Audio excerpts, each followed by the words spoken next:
Bonjour, nous allons aborder aujourd'hui la figuration et la construction de l'image, et plus particulièrement la question des espaces narratifs de la figuration et de l'image, ainsi que la question du temps et du mouvement de l'image figurative. Avant toute chose, définissons ce qu'est la figuration.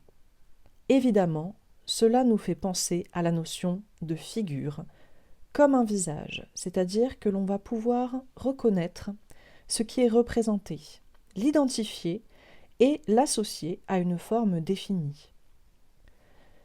Ce qui est le contraire de l'abstraction ou la non-figuration, où les couleurs et les formes ne renvoient à rien d'autre qu'à elles-mêmes, comme peut le définir Vassili Kandinsky dans son livre théorique Points et lignes sur plan. Ce qui ne l'empêche pas, comme on le voit ici dans son œuvre, de travailler sur la composition de l'image, sur la sensation-émotion du spectateur. À gauche, Gustave Courbet, représentant du mouvement du réalisme, incarne parfaitement les valeurs de la figuration du réel, prônant l'abandon d'un idéal.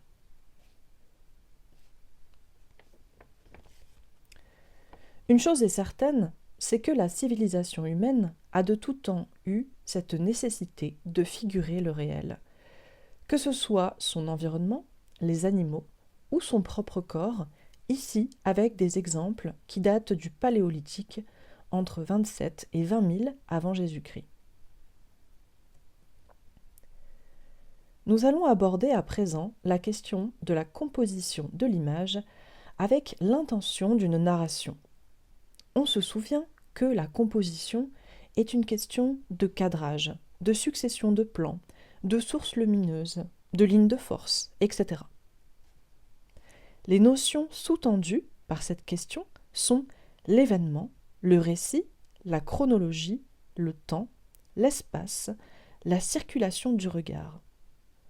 Ce qui nous apparaît avec évidence dans le tableau du caravagiste Georges de la Tour, le tricheur à l'as de carreau, ce sont les différents jeux de mains, les postures, les regards, ce qui permet au spectateur de saisir les différents enjeux d'un instant.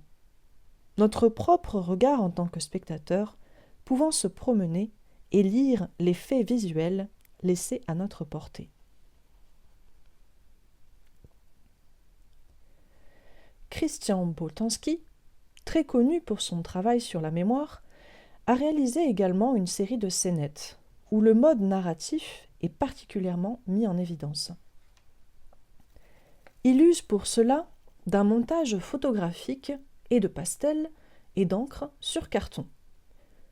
On peut voir différents moments placés de manière chronologique qui évoquent la bande dessinée.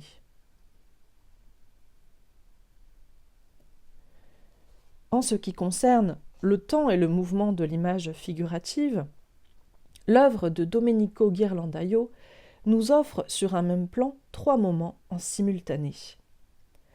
À l'arrière-plan, sur la gauche, les pêcheurs Pierre et André sont appelés par Jésus sur la rive. Au premier plan, les apôtres sont agenouillés devant le Christ qui les bénit. Et sur la droite, en arrière-plan, on observe la présence de plusieurs apôtres qui réparent les filets du bateau.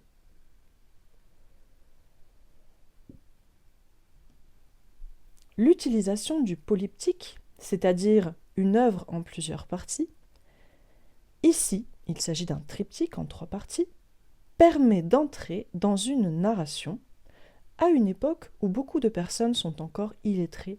Cela permet déjà de raconter par l'image ces épisodes bibliques. Nous avons pour cela plusieurs exemples à notre disposition. Rogier van der Weyden, Matthias Grunewald,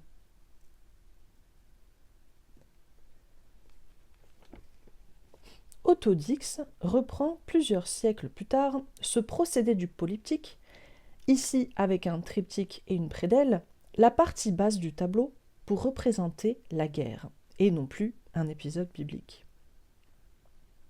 À noter également qu'il est possible de trouver en image Une allégorie, une figure en général plutôt que l'on trouve dans la littérature et qui consiste à représenter une idée, un concept.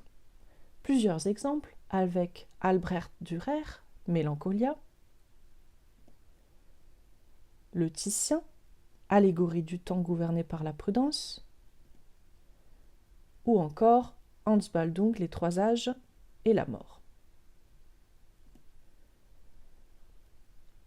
En ce qui concerne la mise en abîme de la construction de l'image, elle permet de se questionner sur le processus de création des œuvres d'art, la technique de l'artiste et le contexte dans lequel il travaille.